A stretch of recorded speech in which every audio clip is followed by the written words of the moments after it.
Bismillahirrahmanirrahim. Assalamualaikum warahmatullahi wabarakatuh. Perkenalkan, nama saya Sinta Makfira, NIM 21044500030 dari jurusan Psikologi Pendidikan dan Bimbingan Program Studi Bimbingan dan Konseling Fakultas Ilmu Pendidikan Universitas Negeri Makassar. Nah, pada video kali ini saya akan membahas terkait empati. Seperti yang kita ketahui, empati penting dalam membangun hubungan dengan orang lain. Karena ketika kita dapat memahami dan merasakan apa yang orang lain rasakan, kita cenderung dapat memberikan dukungan serta perhatian yang sesuai dengan apa yang dialami dengan orang tersebut. Nah, untuk lebih penjelasan lebih lanjut terkait apa itu empati, silahkan simak video berikut ini.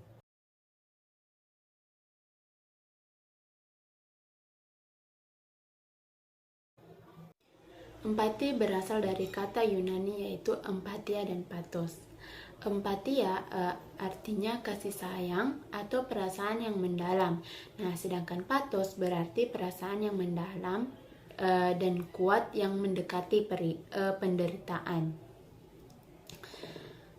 Dalam bahasa Jerman, empati juga disebut sebagai Einfühlung. Secara harfiah artinya merasakan ke dalam.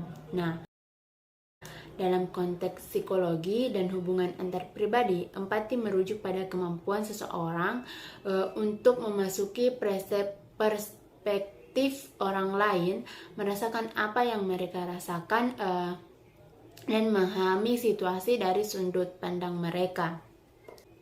Hal penting dalam empati adalah bahwa ini bukan hanya tentang merasakan apa yang orang lain rasakan, tetapi juga tentang bagaimana mempertahankan batasan sehat, menjaga keseimbangan antara empati dan menjaga kesehatan mental dan emosional diri sendiri juga penting agar kita tidak mengorbankan diri kita sendiri dalam upaya untuk memahami orang lain.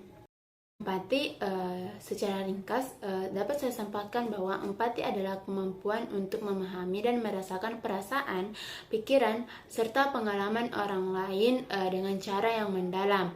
Nah, ini adalah kualitas yang penting dalam membangun hubungan yang sehat dan bermakna dengan orang lain. Adapun ciri-ciri atau karakteristik orang yang memiliki empati yang tinggi adalah sebagai berikut. Yang pertama yaitu ikut merasakan atau sharing feeling, yang mana hal ini merupakan kemampuan untuk mengetahui bagaimana perasaan orang lain, dan hal ini berarti individu mampu merasakan suatu emosi maupun mengidentifikasi bagaimana perasaan orang lain. Yang kedua yaitu dibangun berdasarkan kesadaran diri sendiri, yang artinya semakin kita mengetahui bagaimana emosi diri kita sendiri, maka semakin terampil pula kita mampu merasakan bagaimana perasaan orang lain. Ketiga, peka terhadap bahasa isyarat karena emosi. Nah, hal ini lebih sering diungkapkan dengan bahasa isyarat. Hal ini berarti individu mampu membaca perasaan orang lain dalam bahasa nonverbal seperti ekspresi wajah, gerak-gerak, dan bahasa tubuh lainnya. Yang keempat, mengambil peran atau role taking, yang artinya empati melahirkan perilaku konkret. Nah, jika individu menyadari apa yang dirasakan setiap saat, maka empati akan datang dengan sendirinya dan lebih lanjut lagi individu akan bereaksi terhadap syarat-syarat orang lain dengan sensasi fisiknya sendiri, tidak hanya dengan pengakuan kognitif terhadap perasaan yang mereka rasakan.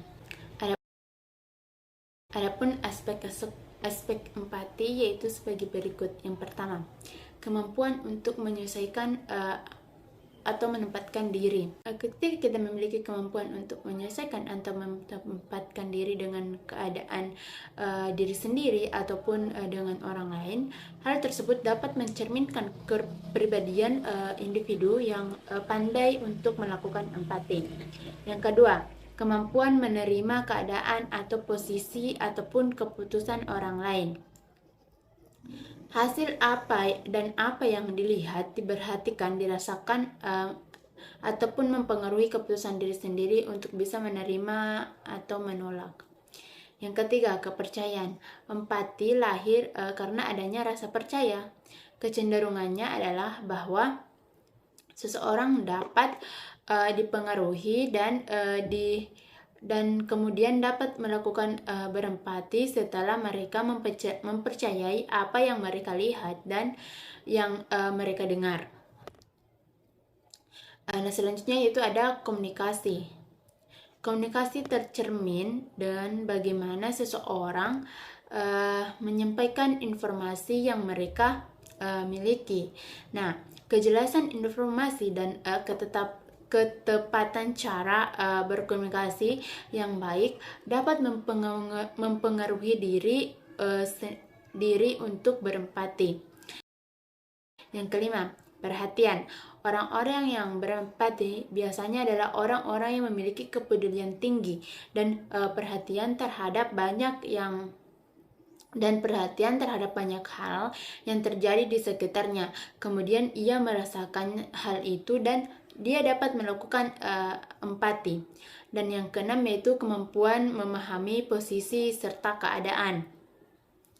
Ketika kita melihat atau mendengar, memperhatikan orang lain, kita mendapatkan pemahaman sehingga orang tersebut dapat bersikap sebagaimana orang lain menginginkannya bersikap. Nah, adapun komponen dalam empati terbagi menjadi dua komponen, yaitu empati afektif dan empati kognitif. Empati afektif adalah jenis empati yang melibatkan perasaan atau respon emosional yang terdiri dari empati terhadap perasaan orang lain. Nah, hal ini melibatkan kemampuan untuk merasakan, memahami, serta merespon emosi seseorang dengan cara yang mirip dengan apa yang dirasakan oleh orang tersebut. Nah, dalam konteks ini, empati efektif juga dikenal sebagai empati emosional. Nah, ketika seseorang mengalami empati afektif, mereka akan merasakan kebahagiaan, kesedihan, ataupun emosi yang lainnya mungkin dialami oleh orang lain. Nah, mereka mungkin merasakan terharu ketika melihat seseorang sedang menderita atau merasa senang ketika melihat seseorang bahagia. Nah, hal ini melibatkan adopsi perspektif emosional orang lain dan mampu menggambarkan pengalaman emosional mereka. Perlu kita ketahui bahwa empati afektif itu melibatkan perasaan dan respon emosional yang kuat terhadap orang lain. Ini melampaui pemahaman intelektual atau empati kognitif yang hanya melibatkan pemahaman secara rasional tentang perasaan orang lain. Empati afektif juga dapat melibatkan perasaan empati yang sangat mendalam, seperti simpati, belas kasihan, ataupun sukacita bersama. Kemampuan untuk memperhatikan empati afektif ini sangat penting. Kenapa? Karena dalam hubungan sosial dengan antar manusia, dengan mengalami emosi yang sama dengan orang lain, kita dapat dengan mudah lebih memahami dan mendukung mereka secara emosional. Nah, hal ini juga dapat memperkuat ikatan sosial kita dengan orang lain dan dapat membantu membangun hubungan atau koneksi yang lebih dalam antar individu.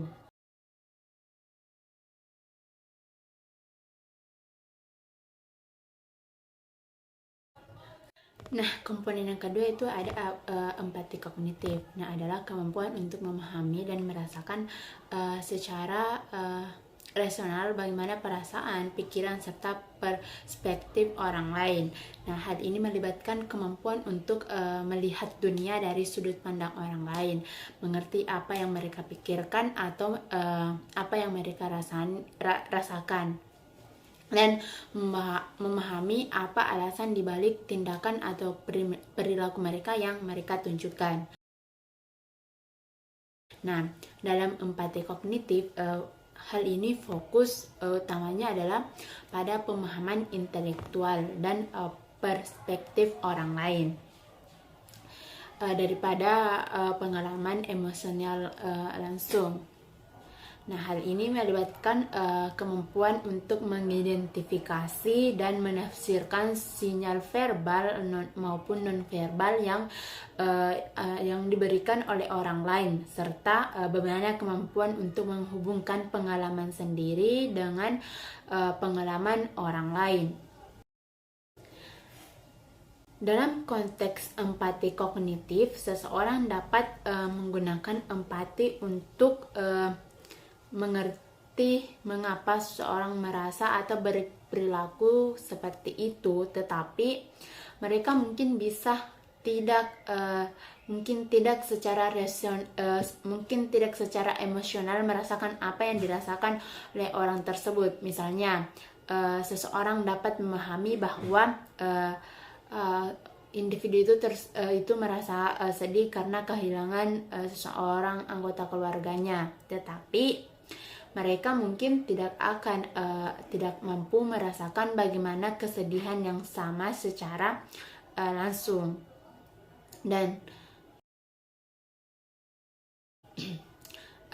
terus empati kognitif juga sering dikaitkan dengan perspektif taking, yaitu kemampuan untuk melihat dunia dari sudut pandang orang lain.